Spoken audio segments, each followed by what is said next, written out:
We are back here on Girl Talk. Our friend Carlos has joined us again from Custom Audio Video, and we've been having a fun discussion. Holiday season is here. We're going to talk about some interesting things. Yeah. What I wanted to talk a little bit about today was different media for audio. We've been hearing a lot about vinyl making a comeback, but there are lots of other media as well. We have CDs and we have MP3s and we have high-res music. So I wanted to talk a little bit about what the differences were and where some are convenient and where some are not necessarily what they're made out to be. Well, that's an interesting topic because I think it is very retro now to think about vinyl and things like that. Well, talk us through that because it is interesting. Well, vinyl is an interesting medium. I grew up with vinyl, and I remember when I would listen to LPs, part of the joy was to sit back and listen to the music and know that album cover inside and out. And it was great when you were able to open them up, and they had gatefolds and booklets, and that was quite an experience. That was part of listening to music. That's gone away. When you've got a small CD or you're listening to MP3s that you're downloading, that's part of the experience that you're missing. And I think that's really the biggest appeal for vinyl. You'll hear people talk about things like, oh, the sound is warmer, it's better sound fidelity. Is that true? It isn't true. So that warmth that people are describing is actually distortion. It's distortion in the sound that the producer never intended to be there. Okay. Also think about other forms of distortion that exist that we obviously hear, like the clicks and the pops, right? Yes, true. So you're going to hear clicks and pops when you first take a piece of vinyl or a vinyl disc out of its cover, and the more you play it, the more those clicks and pops start to surface. I never even thought about that, but that's true, isn't it? So you have that distortion. Not only that, you also have distortion from the simple friction of the stylus or the needle moving across. You hear that distortion on that, and all of that is distortion that was not intended by the producer, not intended by the musician. But there are other things as well. There are limiting factors to vinyl. For example? So when the vinyl record was produced, and they're still produced, they have to account for how much bass is in the recording and how much sibilance is in the recording. Sibilance is the sound that you make when you make like the S sound. And if there is too much, right, and not necessarily beyond the natural amount, it could still be within the natural spectrum, too much will actually cause the stylus or the needle to skip. So they have to actually go ahead and reduce that, right? And also, it is a collapsing medium, meaning that as that needle approaches the label, it actually begins to distort. The music begins to distort more, and you begin to lose fidelity. You begin to lose the highs and the lows that have already been compromised during the production effort. Whoa. Interesting. So what I hear you say is, we are really, if you want good music, better ways to go. If you want an old retro experience.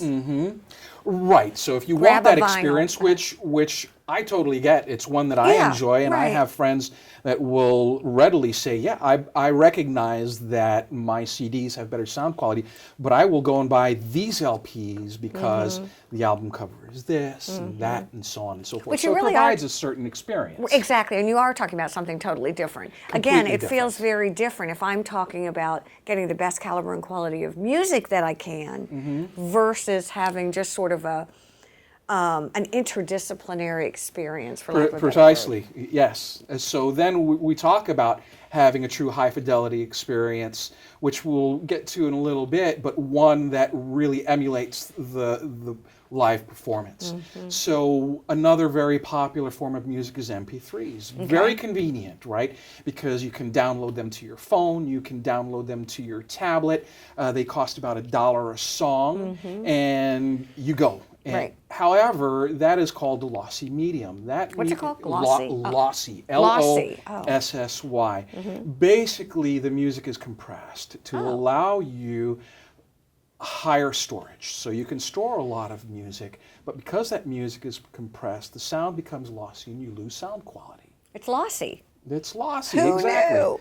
Exactly. I mean, I think for many of us, for music aficionados, this is probably like, oh yes. For many of us, no clue.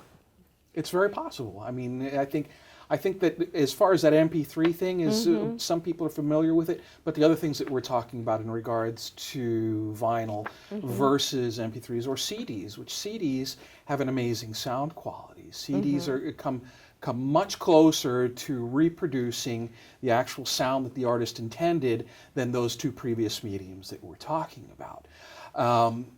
CDs have improved over time. The truth is when CDs first started coming out 30 years ago, that statement about them being superior quality audio may not have been true.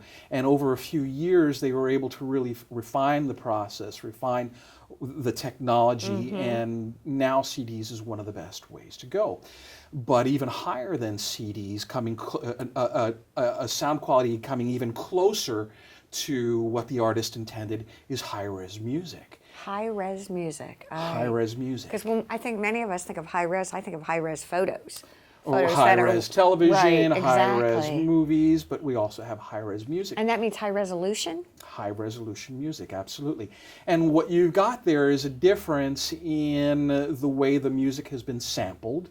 You have a higher sample rate. What does that mean? So when the music is, so when we hear music, we call it analogous, right? Okay, So right. we have an analog signal coming to our ears, which are the vibrations through the sound. We have to transform that into a digital signal onto a disc. And to do that, that analog signal needs to be sampled. Got it. And at what frequency is that sampled? Is it sampled at 44,000 times per second, which is what you typically get on a CD, or is it sampled at 96,000 times per second, which is where high resolution music starts. Wow. And it goes higher than that as well.